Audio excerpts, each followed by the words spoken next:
नमस्कार, आप सभी का स्वागत है मेरे यूट्यूब चैनल सपना बायोलॉजी क्लासेस में। आई होप आप सभी स्वस्थ होंगे। जो लोग चैनल पर पहली बार आए हैं वो चैनल सब्सक्राइब ज़रूर करें और बेल आइकन भी प्रेस करें ताकि आप तक नई वीडियोस की नोटिफिकेशंस आती रहें। ये चैनल उन सभी एस्पिरेंट्स के लिए जो हिमाचल प्रदेश में आने वाले teaching vacancies specially TGT medical field से जुड़े हैं और अपनी तैयारी करना चाहते हैं। तो अगर आप सीरियस हैं अपनी स्टडीज़ को लेके, अपने कमीशन को लेके, तो आप मेरे चैनल के साथ जुड़ सकते हैं, क्योंकि अपने इस चैनल पर मैं बॉटनी और ज़ूलॉजी के इम्पॉर्टेंट टॉपिक्स से रिलेटेड इम्पॉर्टेंट एमसीक्यूज़ और उनके टॉपिक्स भी कवर करवा रही हूँ। उसी सीरीज़ में आज मैं सेल स्ट्रक्चर चैप्टर से ही एक और इम्पॉर्टेंट टॉपिक न्यूक्लियस और साइटोस्केलेटन के इम्पॉर्टेंट एमसीक्यूज़ लेके आई हूँ। तो चलिए शुरू कर लेते हैं आज का इम्पॉर्टेंट डिस्कशन।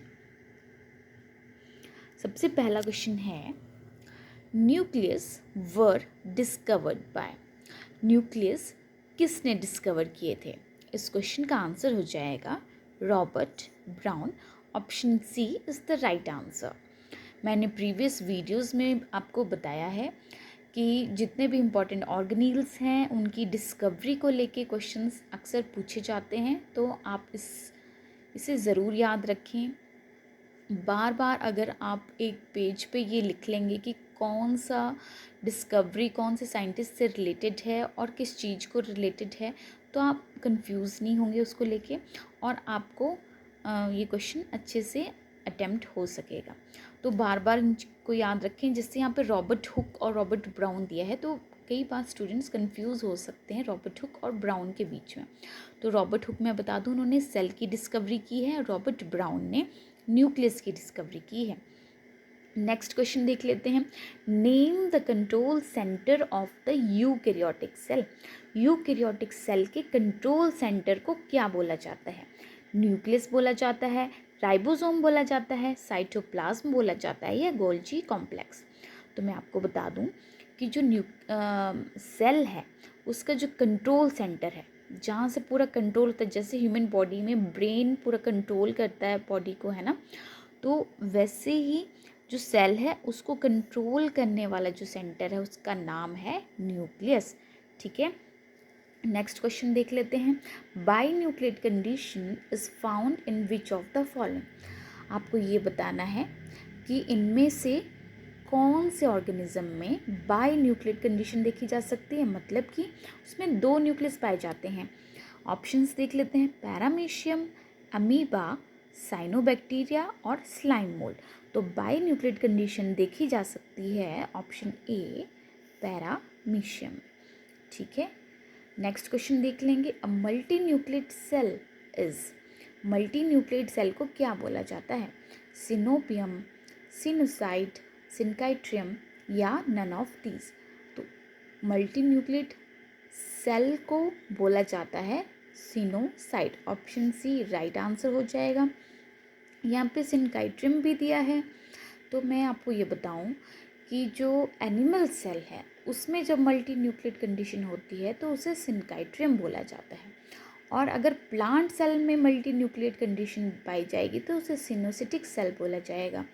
ठीक है, तो वैसे तो ये दोनों ही ऑप्शन करेक्ट हो जाएंगे, बट यहाँ पे कोई दिया है तो ऑप्शन सी को मैं टिक लगा रही हूँ। ठीक है, अब मैं एक बार फिर से क्लियर कर दूँ। प्लांट सेल में जो मल्टी न्यूक्लियेट सेल है उसे सिनोसाइट बोला जाता है, और एनिमल सेल्स में जो मल्टी न्यूक्लियेट सेल है उसे सिनकाइट्रियम बोला जाता है। ठीक है, आई होप ये क्वेश्चन आपको क्लियर हुआ होगा। नेक्स्ट क्वेश्चन देखेंगे। Nucleus can be observed in. Nucleus कौन सी स्टेज में ऑब्जर्व किया जा सकता है, मतलब उसको क्लियरली देखा जा सकता है? इंटरफेज, प्रोफेज, मेटाफेज और कैरियोकाइनेसिस। तो न्यूक्लियस को आप इंटरफेज में क्लियरली ऑब्जर्व कर सकते हो। इंटरफेज ऐसी स्टेज है जब जिसमें सेल मैक्सिमम टाइम रहता है, ठीक है, और उस दौरान न्यूट्रिशन लेता है और बाकी सारे इंपॉर्टेंट फंक्शंस परफॉर्म करता है। बाकी के जितने भी स्टेजेस हैं वो सेल साइकिल की स्टेजेस हैं, है ना, माइटोसिस मियोसिस की स्टेजेस हैं। ठीक है, तो nucleus can be observed in interphase. Next question है chemically nucleus is composed of. आपको बताना है कि न्यूक्लियस में कौन कौन सी चीज़ें पाई जाती हैं और किसको मिला के बना होता है। तो इसका आंसर हो जाएगा option D, RNA, DNA, protein और एंजाइम्स को बनाकर ही एक न्यूक्लियस बना होता है। एक न्यूक्लियस में क्या क्या पाया जाता है? एंजाइम्स, प्रोटीन, डीएनए और आरएनए। ठीक है, नेक्स्ट क्वेश्चन देख लेंगे। A nucleus is absent in the mature. तो आपने पढ़ा होगा छोटी क्लासेस से लेके अपने ग्रेजुएशन पीजी तक कि जो कुछ सेल्स हैं उनमें जब वो यंग होते हैं तब तो न्यूक्लियस पाया जाता है, बट जब वो मैच्योर हो जाते हैं तो न्यूक्लियस एब्सेंट हो जाता है। तो वैसे ही हमने दो सेल बताने हैं, सीव ट्यूब सेल्स और मैमेलियन एरिथ्रोसाइट्स, दोनों ही ऐसे सेल्स हैं जिनमें न्यूक्लियस एब्सेंट हो जाते हैं जब वो मैच्योर हो जाते हैं। ये क्वेश्चन बहुत इंपॉर्टेंट है, अलग अलग टाइप के एग्ज़ाम्स में क्वेश्चंस बहुत बार देखा जा चुका है। ठीक है, तो जब मैच्योर सीव ट्यूब सेल्स हो जाते हैं, मैमेलियन आरबीसीज मैच्योर हो जाते हैं तो न्यूक्लियस उनमें एब्सेंट हो जाता है। ऑप्शन डी राइट आंसर हो जाएगा इस क्वेश्चन का। नेक्स्ट क्वेश्चन देखेंगे, nucleus can be seen in a. Nucleus देखा जा सकता है यंग सेल में, डिवाइडिंग सेल में, जर्मिनेटिंग सेल में या नॉन डिवाइडिंग सेल में। तो ऊपर ही मैंने आपको बताया, क्वेश्चन नंबर 5 में है ना। तो न्यूक्लियस देखा जा सकता है clearly in non dividing cell. जब सेल नॉन डिवाइडिंग कंडीशन में होगा, न्यूट्रल कंडीशन में होगा, तो न्यूक्लियस देखा जा सकता है। Option D is the right answer. Next question है, which of the following is not a double membranous structure. इनमें से कौन सा डबल मेम्ब्रेनस स्ट्रक्चर नहीं है? Leucoplast, mitochondria, ER means endoplasmic reticulum और न्यूक्लियस। तो मैं आपको बता दूं कि माइटोकॉन्ड्रिया एक डबल मेम्ब्रेन स्ट्रक्चर है, ल्यूकोप्लास्ट मीन्स प्लास्टिड का एक टाइप है, ये भी एक डबल मेम्ब्रेन स्ट्रक्चर है, न्यूक्लियस भी एक डबल मेम्ब्रेन स्ट्रक्चर है, but ER that is endoplasmic reticulum, option C right answer हो जाएगा क्योंकि इसमें एक ही लेयर पाई जाती है मेम्ब्रेन की। ठीक है, ऑप्शन सी राइट आंसर हो जाएगा क्वेश्चन नंबर 9 का। नेक्स्ट क्वेश्चन देख लेंगे, nucleus contains chromatin network and soluble SAP called. तो न्यूक्लियस का जो इंटरनल स्ट्रक्चर है उसमें क्रोमेटिन पाया जाता है और सॉल्युबल सैप पाया जाता है और उसको बोला जाता है न्यूक्लियोप्लाज्म। जैसे सेल के अंदर का जो सैप है उसे साइटोप्लाज्म बोला जाता है ना, साइटोप्लाज्म भी ऑप्शन है। वैसे ही न्यूक्लियस के अंदर का जो सॉल्युबल सैप है उसे बोला जाता है न्यूक्लियोप्लाज्म। नेक्स्ट क्वेश्चन देख लेंगे, function of nucleolus is the synthesis of. अब न्यूक्लियस के अंदर ही न्यूक्लियोलस पाया जाता है और न्यूक्लियोलस का फंक्शन पूछा है आपसे, तो न्यूक्लियोलस का फंक्शन है सिंथेसिस ऑफ RNA, है ना, राइबोसोमल RNA। RNA 3 तरह के होते हैं, mRNA, tRNA और rRNA। जब हम जेनेटिक्स वाला चैप्टर पढ़ेंगे, प्रोटीन सिंथेसिस देखेंगे उसमें, ठीक है, तो आपको ये तीनों ही प्रकार के जितने भी RNA हैं उनके बारे में हम डिटेल स्टडी करेंगे। अभी हमने न्यूक्लियोलस का फंक्शन जानना है, तो न्यूक्लियोलस का जो मेन फंक्शन है वो राइबोसोमल RNA को बनाना है। ठीक है, नेक्स्ट क्वेश्चन देख लेंगे, न्यूक्लियोलस इज कंपोज्ड ऑफ। ये भी न्यूक्लियोलस से क्वेश्चन है, ये किस चीज़ का बना होता है? RNA, DNA and proteins. ठीक है जी, ये न्यूक्लियोलस किससे मिलके बना होता है? RNA, DNA and proteins, option C is the right answer. Next question देख लेंगे, histone proteins found in the nucleus are. Nucleus में जो हिस्टोन प्रोटीन्स हैं वो कैसे होते हैं? एसिडिक होते हैं, बेसिक होते हैं, न्यूट्रल होते हैं या एम्फोटेरिक होते हैं? तो histone proteins found in the nucleus are option B basic. ठीक है, option B is the right answer to this question. Next question देखेंगे, the major amino acids in histones are. Histones में जो मेजर एमिनो एसिड्स होते हैं उन्हें क्या बोला जाता है? Aspartic acid, lysine and arginine, arginine and histidine या हिस्टिडिन। तो हिस्टोन्स जो होते हैं, हिस्टोन प्रोटीन्स, वो बेसिक एमिनो एसिड्स उनमें पाए जाते हैं। और बेसिक एमिनो एसिड्स कौन कौन से होते हैं ये पता होना चाहिए, तो ये क्वेश्चन अटैम्प्ट हो जाएगा। Option B, lysine and arginine जो एमिनो एसिड्स होते हैं वो बेसिक होते हैं। ठीक है, नेक्स्ट क्वेश्चन है the carrier protein in nuclear protein is. Nuclear protein में जो कैरियर प्रोटीन होता है न्यूक्लियर मेम्ब्रेन में, वो उस प्रोटीन का नाम पूछा गया है। इंट्रिंसिक होते हैं, इम्पोर्टेंट होते हैं, एक्सट्रिंसिक होते हैं, या none of these. Option B important इस क्वेश्चन का राइट आंसर हो जाएगा। ठीक है, जो न्यूक्लियर मेम्ब्रेन में कैरियर प्रोटीन पाए जाते हैं उनका नाम है इम्पोर्टेंट। नेक्स्ट क्वेश्चन देख लेंगे, heterochromatin is present in. Heterochromatin किस में पाया जाता है? तो हेट्रोक्रोमेटिन एक कंडेंस्ड स्ट्रक्चर होता है क्रोमेटिड्स का।